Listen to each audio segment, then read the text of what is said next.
Magona Chirema Buja akanaka tatiti uye nadzo kwedu kwaNyasi zuva rochina mumwedzi waNdira. Ipapa tiri kutenda rutsigiro rwenyu mugore rapfuura, tiri kuramba tichindotenda mhanduwe, tinoneta baa kutendai. Regai tikupei papa zviri munhau dzaNyasi. Wiki nerechivayo ndiye mumwe wevanhu wakagopfatsura mari nozvinhu zvakawanda kupa iye Ravhumo Matuke kuti paiye waitiwa gurukota.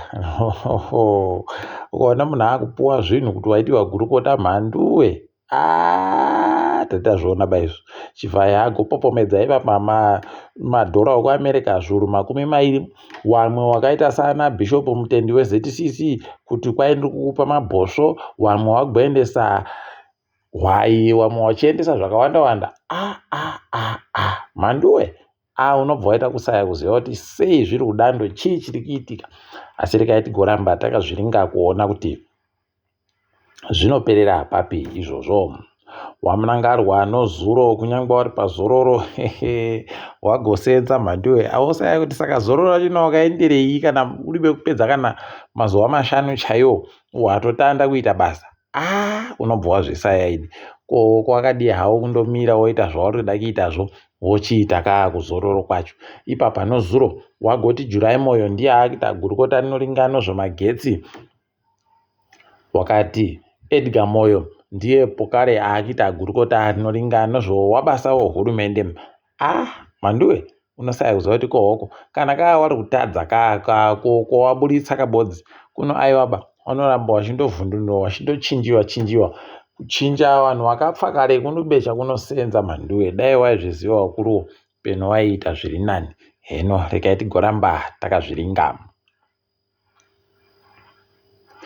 Wamunangarwapo kare nozuro mubodzi yeye wakabva wandoti anga ari ndiye mukuru womasiyawo ndaakumuchinja. Isaac Moyo abva abisiwa kukaisiwa anonzi Dr. Fulton Mangwanya ari ndiye mukuru pari zvino, anga ari ndiye mukuru wanochengetedza mhuka dzomusango, National Parks pachirungu. Wosaya kuziva kuti chii chiri kuitika. Asi regai tirambe takaringa. Ukaona munhu aenda kuzororo asi achiita zvakadarizve, pane nyaya apa mhanduwe. Regai tirambe hedu takazviringa kuti zvinoperera papi. Chedu kundoringa kamu, wakuruwo wachisikinya tokuona kuti wanenge wachisikinya. Godwin Matanga akabva azonzi iwewe chienda koita zviri pachena manje kuti ndaburika basa. Zviribe kuitiwa panguva yachihuri ndo zvagoitiwa panguva yache kunzi enda koonyepa vanhu vese kuti ndiribe kurambira pabasa nokudidi. Aiwa, regai tione kuti zvinoenda nokupi. Kana chiri chokwadi chokuti aribe kurambira pabasa, tinoramba tichindotenda. Asi kana chiri chokwadi kuti akanga arambirawo pabasa, kuziva kuti pano nyaya heno kuti wachaita sei. Agototi ndakaenda koorima. Ndo nhamo yauya munyika medu kuti wanofungidzira kuti kurima kunoda kuitiwa nomunhu apera simba. Kuti kuitiwe nochidiki. Ndosaka wachinyimawo chidiki mukana yokuti waite izvozvo. Vai munozopfumbura mukatiratidza kuti tatiri kutamba nguva yesei. Regai tirambe takaparinga kuti panoperera kupima. Ukuwo gurukota Janifani Muswere ari kudokerera ari kutenderera. Kwai papa anga ari kutenderera dunhu redu rino reMashonarende yemabuda zuva achiti kwai tiri kuratidza anakadzitape zvinhu zviri kuitika nehurumende nokudidi. Asi kwedu kwaMutoko waribe kusvika, waribe pfungwa yekusvika zvinorwadza mhanduwe kuti vanoramba wachindotisiya. Asi pese wachiziva hawo kuti wanhu kwaMutoko pakaoma. Nyaya yekubenuka kuzvikoro mhanduwe yatanda pokare. Izvezvi vabereki vari kupuwa zvinhu zviri kufanira kutengerwa wapwere kuchikoro. Izo patakakura kwaakuribe izvozvo mhanduwe. Muitiro wazviri kuita izvezvi zviri kuningisika pachena kutoti zvikoro zvaakutoita kukama vanhu, kukama vabereki chaiko, kuti kwai munhu unogonzi mwana wechikoro agouye noiyo matishu chaiwo anosvika kana 10 mhanduwe, anenge aibva nyaya aita muitirei. Ko iyo mari yavari kubhadhara yechikoro ndei manje kana munhu ari kunzi awe nezvakadando. unobva waita kuona kuti idio kwandokukamana kwega kwega zvinorwadza. Peno unotozoona kuti peno kuzvichengetera mwana wako uchizviitira wega uchimuona mazuva ese kunokona kuita zviri nani. Heno mabuja pakanyangaritsa apa, rekai tirambe tichizviringa kuti zvinopera sei. Apawo gurukota rinoringa nozvo fundo yoapwere vari kuti iwo nobazi rawo wari kubvumira vabereki kana zvikoro kuti zvirowe wana kana kuitisa wana yataiti pachirungu punishment, yekuti kwai kana zviya zvokuti chera gomba rakaenzana newe zviya izvi waita mutsepwede aiwa zvichabvumirwa izvozvo, zvikoro ngazvione kuti zvareka dando. Kunova chanetseka nedzimwe nyanya dzowapwere dzinenge dziri muzvikoro mumu. Nokuti mhanduwe ipapo wanenge watoita kunyong'osva chaiko, kutsvaka kuti uya tikuratidze isusu kuti tino masimba okurambidza kurohwa. Pakaoma. Rekai tirambe tichiringa, asi tichaita nhubu chaidzo svinu.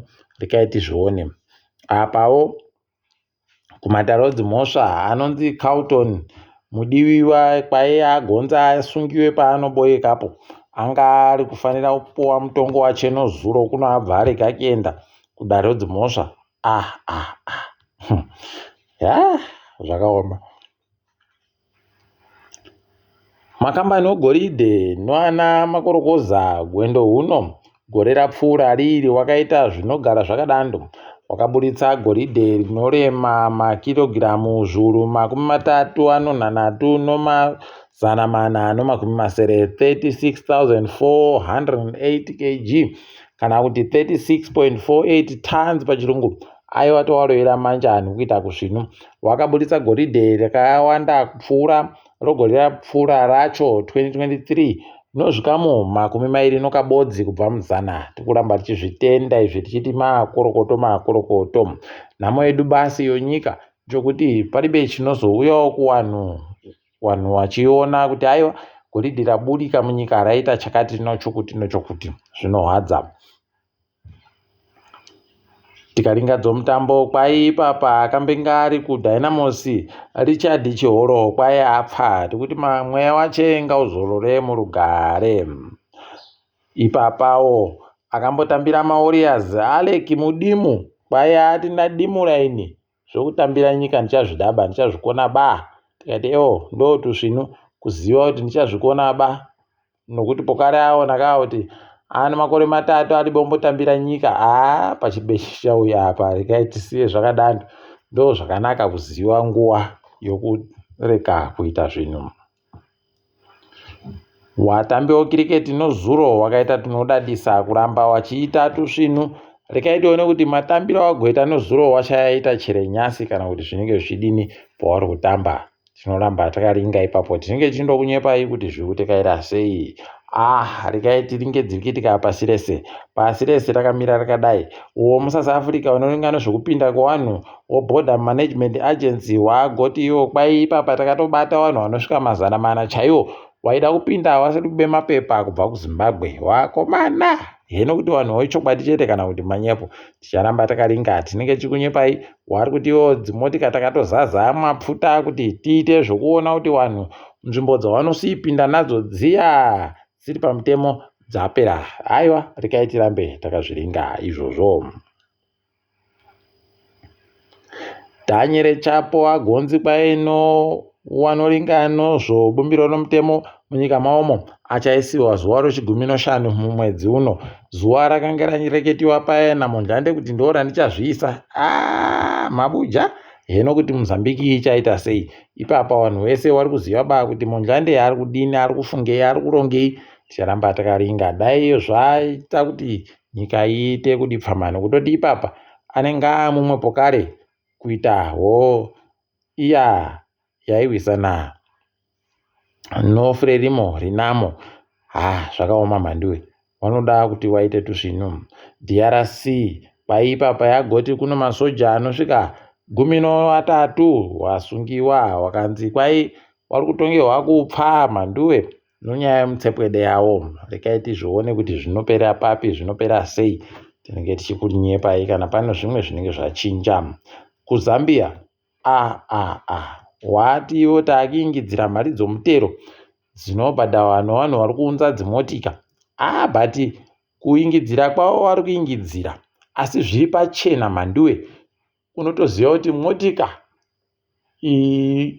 inoburitsa utsi hwakawanda so inobva yabhadhara mari yakati. Motika yana makore 5 kana kuti makore 3 inobva yabhadhara mari yakati.